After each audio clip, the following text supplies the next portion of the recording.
channel. If you're not already and you'd like to be, I would love for you to subscribe and hit that like button to let me know that you'd like to see more videos just like this one. Okay, everybody, now this is a new series on my channel called Paranormal Storytime with T and Friends. Everybody, this is my sister Sarah.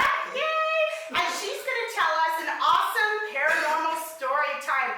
So if you want to listen, just stay tuned. Well, it first started when I was 10, and my brother Sam caught me smoking a cigarette, and he said he was going to go tell Dad. He was going to call him at his work, and I was walking back and forth in between our bedrooms, and I went to turn around because I heard something and I thought it was my brother, and then like literally punched me across the room. It hit me so hard, it literally knocked the taste out of my mouth. But whenever it connected with me, it sounded like a beanbag would sound, and it didn't leave any markings, but that was the very first memory I have of any type of paranormal activity. In that same house, like throughout my life, you could always feel something there. For me, it didn't bother me, but for my brother and his friends, like later on in life, it did.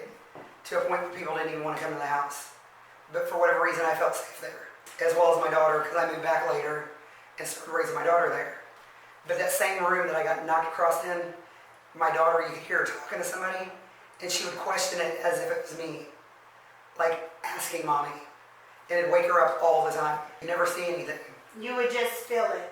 Yeah, that was the only time it had ever put hands on me. I don't know what it did to my brother growing up, but I know I'd wake up and he'd be on my bedroom floor a lot, to the point where he didn't like staying in his room.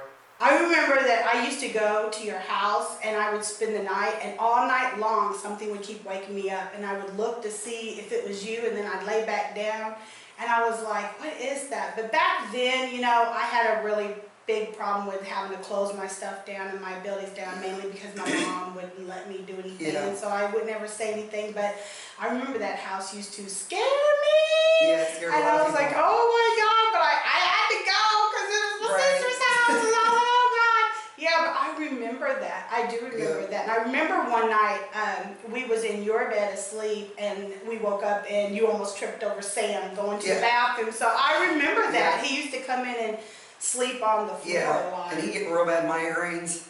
Sometimes he'd just be like projectile vomiting. He'd just get so sick. Yeah, as soon as he could, he got out of the house. There was years where it cut off. Like when I moved out of state to Kentucky, I didn't have any, I saw nothing, heard nothing. It was like it was just gone. And then when I moved back in 2000, it wasn't until I moved back up towards Warren County, and it was back again. But this time it was like, it was more aggressive, and whether or not it was the same one or not, I don't know. But I'd come home from work and I had 2 pit bulls, and all of a sudden they were going to the bathroom on the floor, and they were trained. So I kept asking Maria, either you're not taking them outside, or, I mean, what's going on? And she wouldn't talk to me for a while, so I grounded her, because I knew she wouldn't take them outside. I just didn't know why. And one night she's like, I need to talk to you. And I said, well, what is it? And she said, I took the dogs out to go to the bathroom like I do every night, and the wind started picking up, and it was blowing. And she said, and then I heard you, I thought it was you, and I said, Mom, and it was saying my name. She said, and I turned around and said Mom again, and the voice was real deep, but it was a shadow of a telephone pole that she saw lift up off the ground. And I mean, she was hysterical. She wouldn't come out of the apartment, she wouldn't have anything to do with the dark, and I had to work nighttime, which was kind of difficult. But it was odd because it's almost like it started coming after my daughter. And we lived in an old hotel in Elberfeld. It's like the oldest standing building. And again, that's a place I felt comfortable. I just did. I don't know why. And we lived downstairs for like 8 years. And then we ended up moving upstairs. And upstairs it started getting worse. It got to a point where, I mean, people came to deliver my refrigerator.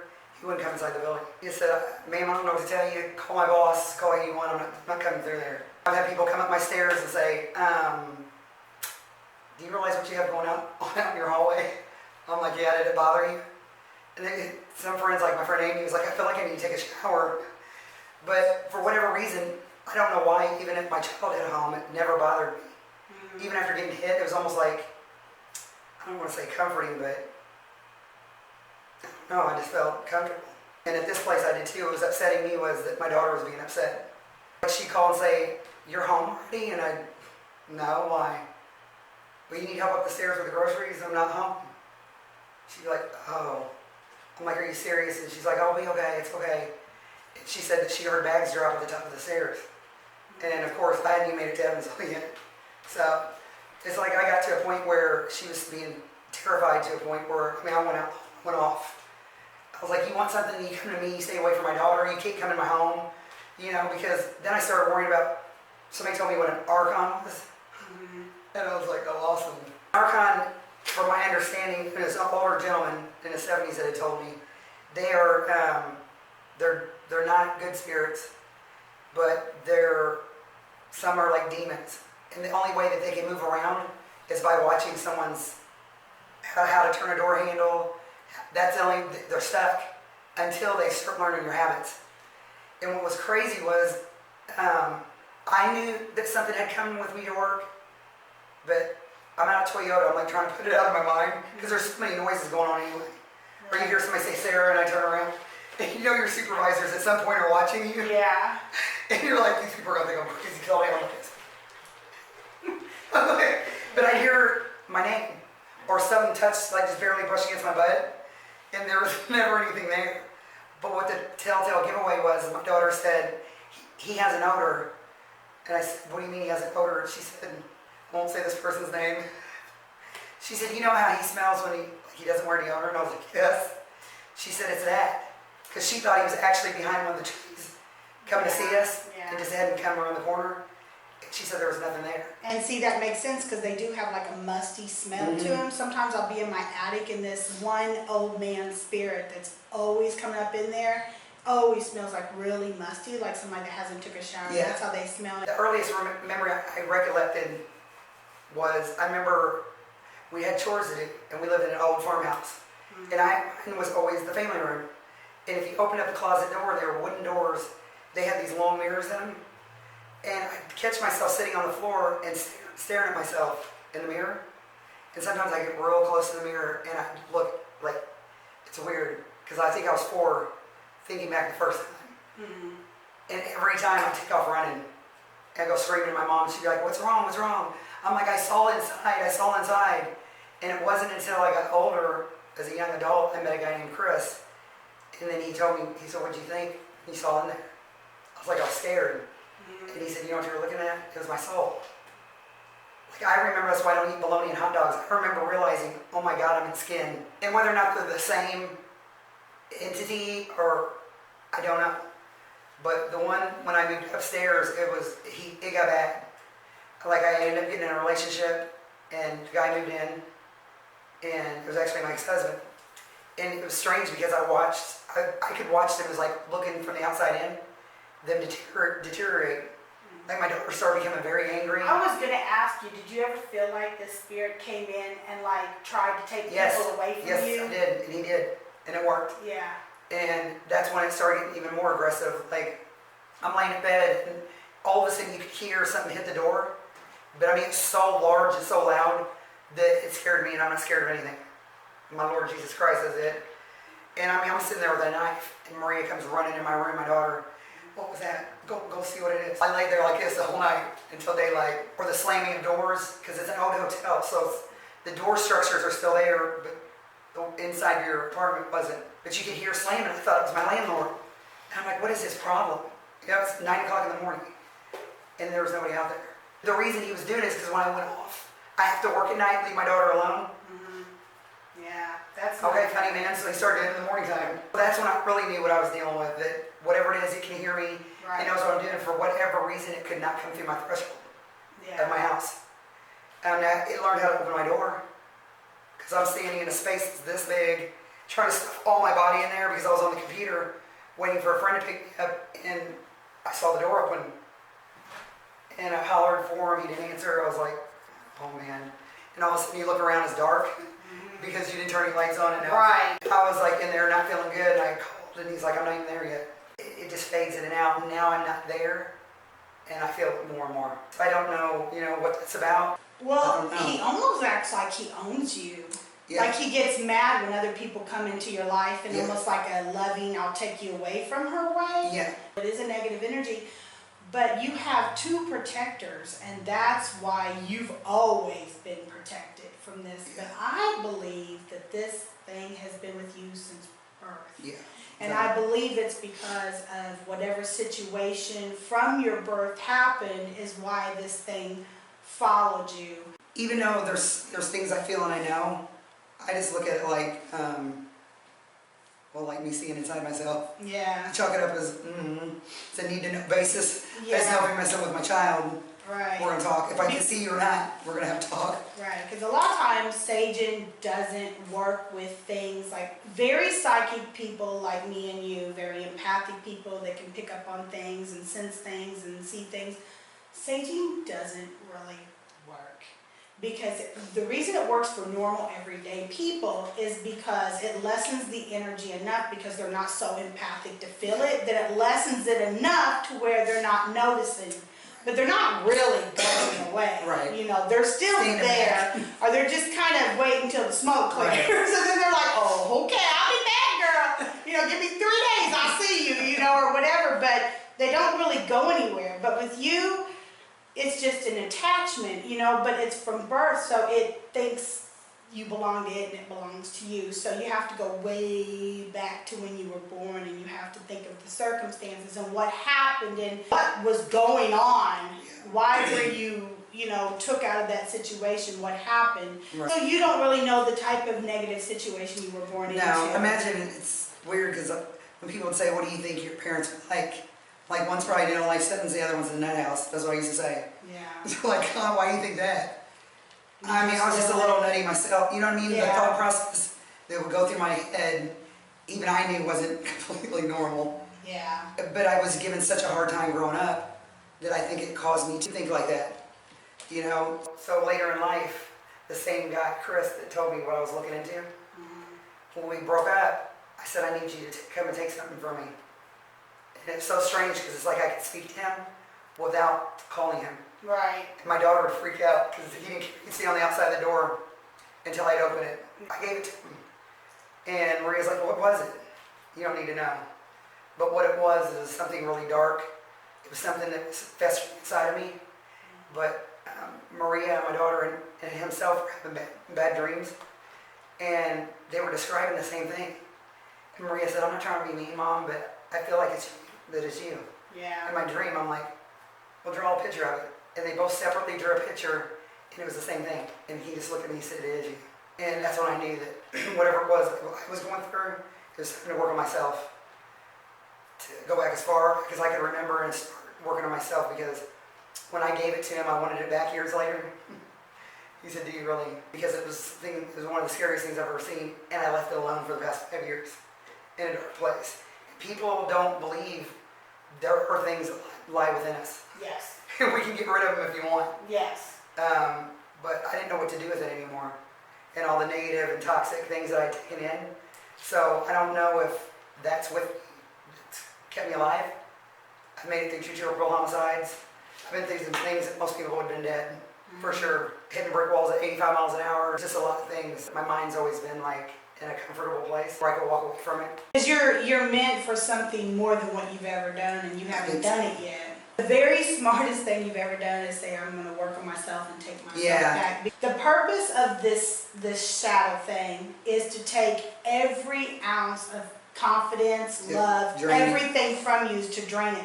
Because the only way it can survive is if negative things keep happening to you. Because it feeds off anything negative. So if you and your boyfriend are together in the house and everything's going great, it's going to start an argument because it needs that negativity to feed.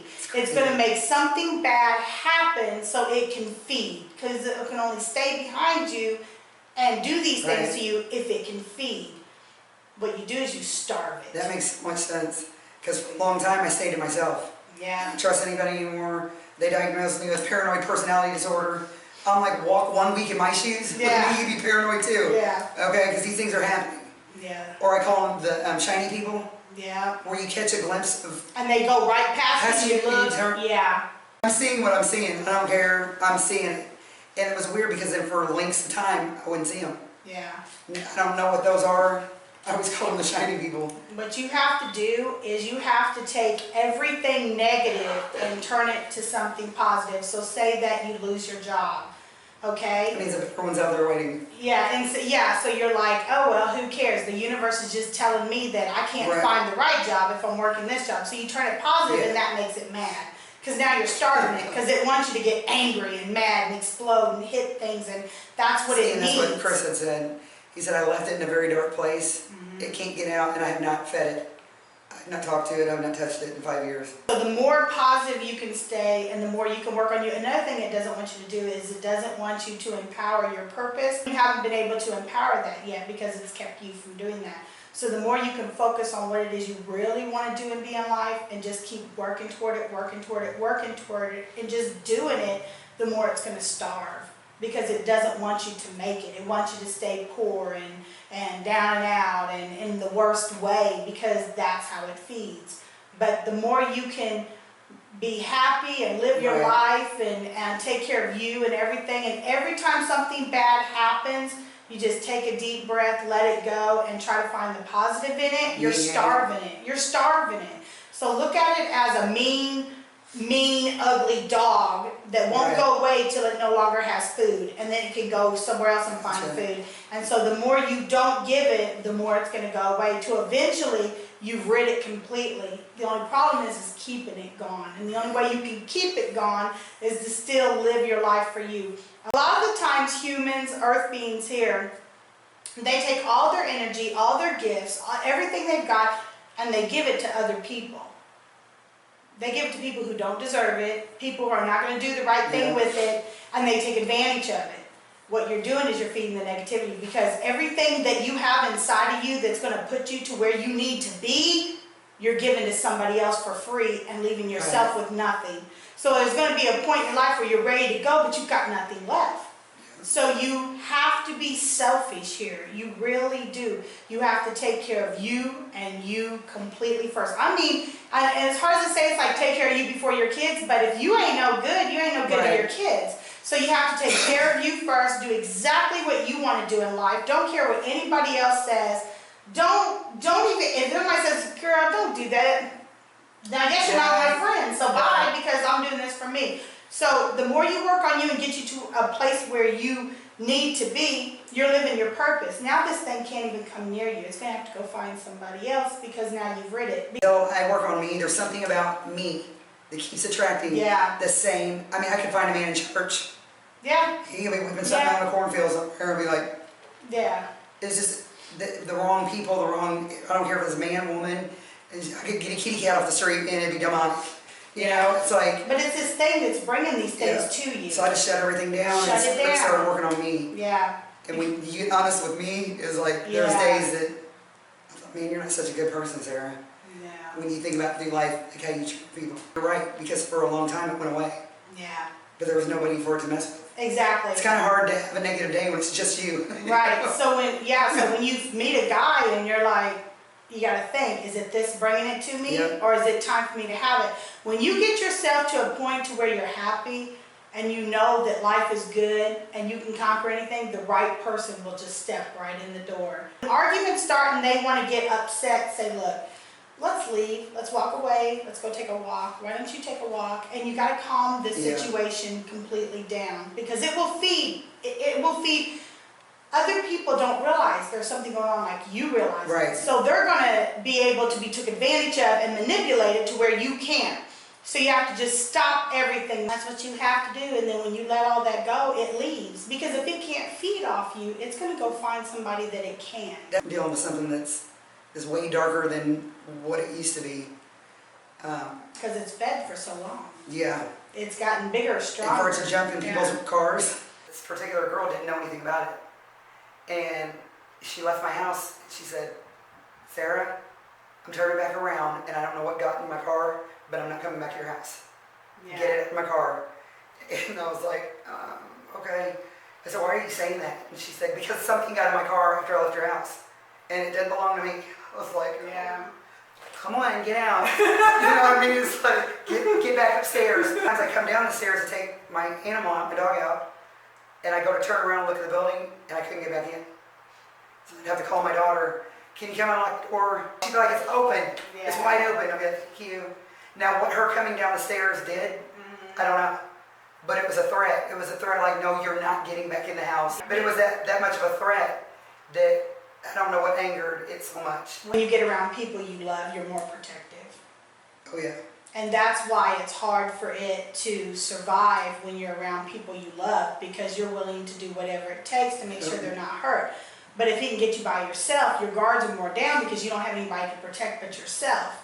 And you've never put yourself on a higher rung before until lately. Usually it's like, oh, well, whatever, I'm used to it, who cares, just do what you gotta do and get it over with, where now you're like, I'm pretty done with this.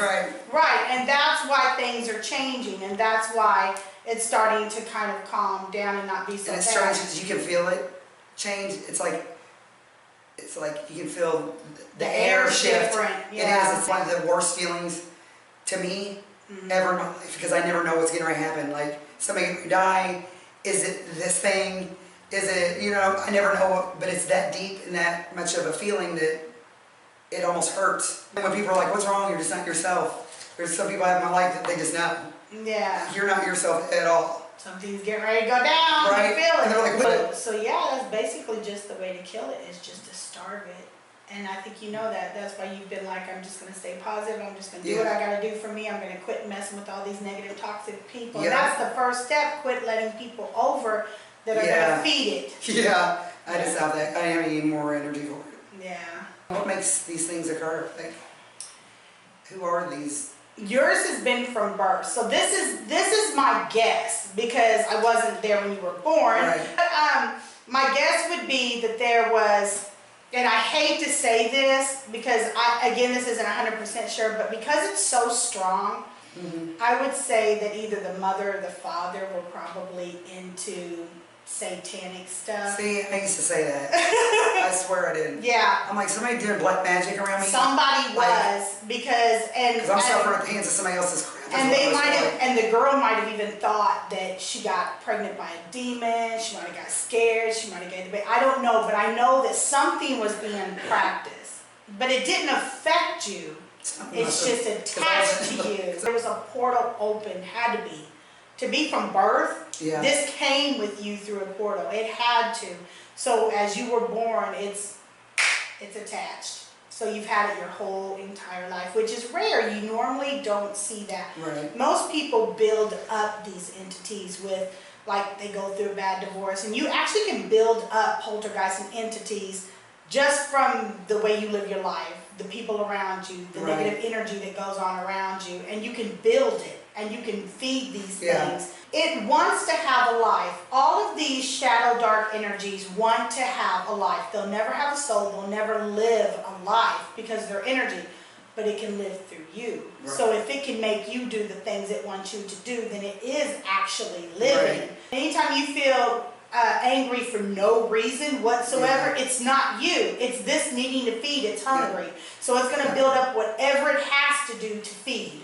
And so you just have to take a deep breath, walk outside, go do whatever it is that you have to do to not explode, because that's going to feed it. It will leave, because it can never, I'm not saying it won't always check back to see if it can re-enter, but it can't affect you anymore because it won't feed. So now it has to go somewhere else to feed. I guess almost like I call myself weak. Yeah, but you're not. Right. Because if you were weak, you'd be dead right now. Yeah. I know that now, but like whenever, it's almost like when you're letting it go, when people are recognizing, they're like, girl, you need to move out of here. Yeah. Change something up with you, because this ain't, it's not you. It's not a good look. Everywhere you live and go, it's gonna, because it's attached to you. It's not attached to the places, it's attached to you. And it will sometimes follow your friends, because it wants your friends to argue with you, get mad at you, upset with you, get any way that it can manipulate them to upset you. then it's working. Then it's working. And so that's what it's going to do. So that's why I say you have to be careful, because once you start putting it off of you, it's going to attack anybody around you to make you upset, because it doesn't want to leave you. So it might try to piss your daughter off, piss her boyfriend off, her husband off, piss your friends off, anything to make something in your life go so downward that you're so angry that it's feeding again. So you just have to stay strong, and you have to tell your daughter, look, if you feel angry for no reason, you have to do this, you have to control it. You know, we have to make sure this thing stays away from us. And one of the things that you can do is get a rainbow tourmaline. It actually will absorb a lot of the anger and energy around you. Anytime you feel really angry, you can take it, put it in your hands, put it on your lap, just put it next to you, sleep with it next to you. For some reason, they work. I've seen them work. Some people believe, some people don't. Yeah. But it's there, regardless of whether somebody wants to shut it out or not. Yeah, it's definitely there. It's behind you now, but it's very serene because it knows it can't manipulate here. The same guy, Chris, we were approaching the house, and something just started feeling off, like really uncomfortable feeling, almost like we become strangers all of a sudden. And I kept saying, "What's wrong with you?" And he said, "Nothing." And he wouldn't turn and look at me. He goes in through the garage into the house, and he turned and he said, "Oh, Sarah, by the way, here's your phone." And as soon as I turned to look at him, it's like everything started shaking. And next thing I know, I'm watching, he's at the end of the hall, and he turns and looks at me. I said, "Why are you doing this?" And from our bedroom came the largest black shadow, the scariest thing I've ever seen in my life. And it stood right behind him and put his arms up. And I kept saying, "Why are you doing this?" And it's like everything started vibrating really hard. And next thing I know, this thing is gutting me. It is gutting me in the hallway. And he's leaning over me going, "Why did you do this?" And I said, "Whatever you think I did, I didn't do it." I mean, he's just bawling, he's just sobbing. It was the most pain I'd ever seen in human's eyes. And I mean, it disturbed me to the very core of who I was, because I'm watching something and I can feel it. And I didn't understand why he was so sad. I saw how I died, evidently in another life. But the only way you can get there is if the person shows you. Yeah. And usually they're supposed to ask for permission before they even do it, because it can be a traumatic experience for a lot of people.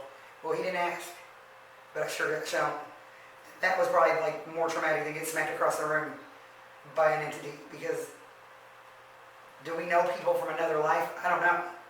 I have my own theories and beliefs and thoughts on what deja vu is, and why you see somebody and you're like, you don't like that person. Right. They almost anger you, because I love people, but I've met a few people that, I mean, I cannot be around them. The sight of them just makes me sick. Right. And some say that those are people we didn't deal with in our past life. You have the ability to remote view, take yourself back to somebody else's life. It's like when I do a missing person and I take myself back to the day they disappeared and then watch them and see what they did all day. It's the same thing. You can take yourself back to a person's life before. You can take yourself to the future. You can take yourself anywhere you want to go. And unfortunately, you don't have to ask for permission. It's a gift you have, and you can literally touch somebody and do it if you wanted to. I think your problem is that you make excuses for a lot of the things that happen instead of just embracing them and learning about them and using your gift the way to help yourself. You fall back on, you know, okay, I know this, but I don't want to deal with that. That's too scary. I'm not going to do it. I'm going to ignore that. I'm I think a lot of it's when you tell somebody, "I'm going to tell you about yourself, and we've never met, and do what you want with it." Yeah. And when they repeatedly don't listen. Yeah. And then all of a sudden you're getting letters from them, "Sorry, I should listen to you. Oh my God." It gets so old after a while that it's like, why even waste my time? Welcome to my life. Welcome to my life. It's like, this is my life that I do on a daily basis. Why would if a stranger came to me and said, "Hey Sarah, don't move, stay in your house all day tomorrow, call in work," I'm not moving. Yeah. Why would they be coming to me telling me that? But you understand that. They only believe what society teaches them. And so even though we as spiritual and star beings try our darndest to help these people, they just don't want to hear me. When we say things, even if they're positive, they're like, "Girl, you know, witchcraft or something," you know, because of where we live. So people here, unless they see it, they don't believe it. So you can tell them all day long, "Don't do that," but unless they see it happening, you don't know what you're talking about. So I get to the point to where, unless somebody asks me, I don't say nothing. Yeah. So unless somebody just comes to me and says, "Hey, I need to talk to you," and all that, I don't say nothing. I don't volunteer anything anymore because it's unappreciated. And then here you go with the giving yourself away to people that are taking advantage and don't appreciate, and now you're just giving away your gift and you're not getting anything in return, and then you become depleted because you're reaching out to people who don't care. And so when you become depleted and tired and sick, guess who's feeding? Right. So you have to take care of you, worry about you, and I mean, unless it's just somebody you really love and care about, and you're just deeply concerned, I just wouldn't say anything, because you can't walk these people's path for them. You can't live their life for them. So the only thing you basically can do is just wait, because if they're meant to know, the universe will make them answer. Thank you, everybody, for watching the very first video in this series of Paranormal Storytime with T with Friends. If you would like to be on my show or in any of the shows that I currently have now on this channel, all you have to do is go to TessaLunaLuvia.com and click on TeeTV and fill out the form there. I'll also leave the link in the description below. Thanks for watching.